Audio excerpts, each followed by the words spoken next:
The sun was harsh and unforgiving that afternoon, glowing off the glass buildings of the city and turning the sidewalks into shimmering mirrors of heat. Cars rushed by, people hurried with purpose, and opportunities drifted by unseen, except for the one moment that would change Aaron Whitlock's entire life. He had been on his way to the most important job interview he had ever secured, wearing the only pressed white shirt he owned and holding a resume he had rewritten at least 20 times. His heart was pounding with hope, fear, and the weight of everything he wanted to become. But just as he crossed Weston Avenue, he saw something that shattered all that focus in an instant, a young woman stumbling onto the crosswalk, collapsing to her knees as if the world itself had given up beneath her. Her long blonde hair fell into her face, her red dress catching the sunlight as she struggled to breathe. People walked past her as if she were invisible, their eyes fixed on their own lives. Aaron stopped mid-stride, his decision made in the space of a heartbeat. If you believe kindness still matters, if you believe second chances come to those who choose what's right, then make sure to like, comment, share, and subscribe to Kindness Corner. And before the story continues, tell us in the comments where you're watching from. Your place might appear in a future story. Aaron rushed to the girl's side. Her name, he learned later, was Harper Lane. But in that moment, she was simply a terrified young woman struggling to stay conscious. He lifted her gently, helping her to her feet, noticing how her pale hands trembled as she tried to steady herself. Sweat beaded on her forehead despite the warm breeze, and she whispered that she felt dizzy, that she hadn't eaten since the night before.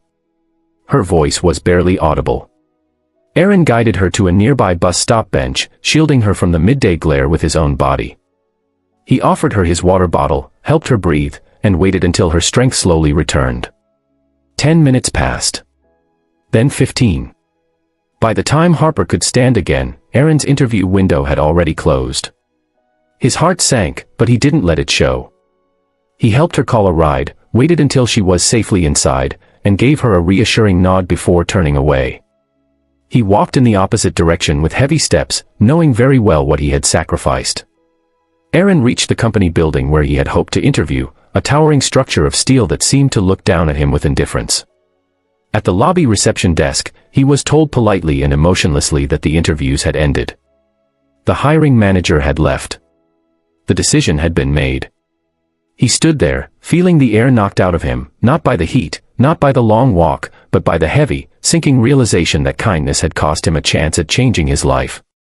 The receptionist's expression softened when she saw his disappointment, but rules were rules. Aaron walked back outside, his shadow stretching long on the hot pavement as if following him in sympathy. For the next week, Aaron returned to his routine of small part-time jobs, delivering packages, cleaning a storage facility at dawn, and sorting inventory in a dusty warehouse. He never mentioned to anyone what had happened. He didn't regret helping the girl, he simply regretted that the world didn't reward moments like that. Bills piled up. His hopes dimmed. He wondered if he was destined for a life that never seemed to rise above survival. But life, in its mysterious ways, had seen everything. One Thursday morning, just after finishing a delivery shift, Aaron received an unexpected phone call. The voice on the other end belonged to a woman named Celeste Rayner, the executive assistant to the CEO of Weston Industries, the same company where Aaron had lost his interview. Aaron's breath caught in his throat as she asked him to come in immediately, not for an interview, but for a meeting personally requested by the CEO. Shock and confusion tangled inside him. Had they reconsidered? Had they heard something about him?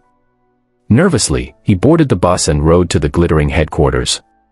The CEO's office was vast, with floor-to-ceiling windows overlooking the cityscape, sunlight pouring across polished floors. Behind a mahogany desk sat Vincent Lane, a man with sharp features softened only by the tired, worried lines around his eyes. He stood when Aaron entered, offering a firm handshake that held unexpected warmth. On the sofa beside him sat Harper, the girl in the red dress, the same girl who had collapsed in the street. She looked healthier now, her blonde hair neatly tied, her posture strong. When she smiled at Aaron, it wasn't the smile of a stranger, but of someone who had been waiting to thank him properly. Vincent explained everything. Harper wasn't just anyone, she was his daughter. She had been under immense pressure due to a project disaster at the company, had barely slept, had forgotten to eat, and had been on her way to confront a mistake she thought might cost her father's reputation. When she collapsed, she had been overwhelmed mentally and physically. Harper then recounted in detail how Aaron had stayed with her, helped her breathe, protected her from the sun, and made sure she was safe. She had tried to find him afterward but didn't know his name until security footage from the bus stop helped identify him. Vincent looked at Aaron with genuine gratitude, telling him that character mattered more than credentials. "Anyone can prepare for an interview," he said, "but not everyone chooses compassion over self-interest." He offered Aaron not the entry-level position he had originally pursued, but a better one, an assistant coordinator role with training included, full benefits, and long-term growth opportunities. Aaron stood there speechless, tears lingering at the corner of his eyes, the reality of the moment hitting him in waves.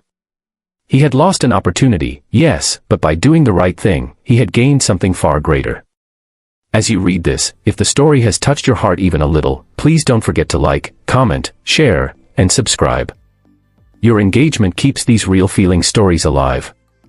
Before we end, tell us in the comments, what would you have done if you were in Aaron's place? Your answer might inspire someone today.